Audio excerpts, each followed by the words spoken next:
પોરબંદર સરદાર પટેલ રમતગમત યુવા અને સાંસ્કૃતિક પ્રવૃત્તિઓ વિભાગ દ્વારા ખેલ મહાકુંભનું આયોજન થયું છે, જેમાં બેડમિન્ટન ઓપન મેન્સ સિંગલ્સ અને બેડમિન્ટન ઓપન ડબલની સ્પર્ધા યોજાઈ હતી.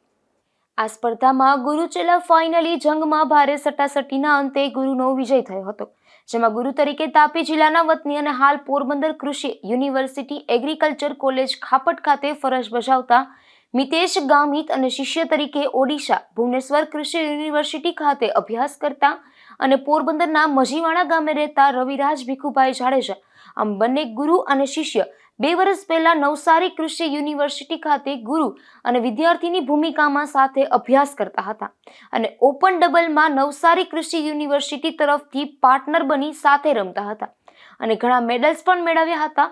પણ આ જ બંને એકબીજાના સામસામે હતા. તેમજ આ બેડમિન્ટન સ્પર્ધામાં બંને મિત્રોએ અલગ અલગ ખેલાડીઓને હરાવીને સેમીફાઇનલ સુધી પહોંચ્યા હતા. આ બંનેએ અલગ અલગ લેવલ પાર કરી સેમીફાઇનલ જીતી હતી અને આ ગુરુ અને શિષ્યએ ફાઇનલમાં એન્ટ્રી મારી હતી અને ફાઇનલમાં જીતવા બંને આમને સામને આવી ગયા હતા, જેમાં ભારે સટાસટીના અંતે શિષ્ય રવિરાજ સામે ગુરુ મિતેશની જીત થઈ હતી. પણ બીજી રમત ઓપન બેડમિન્ટન મિક્સ ડબલમાં આ શિષ્ય એટલે કે રવિરાજ જાડેજા અને તેના મહિલા પાર્ટનરની જીત થઈ હતી. નિપુલ પોપટ સાથે અશોક થાનકી, ગુજરાત ન્યૂઝ, પોરબંદર.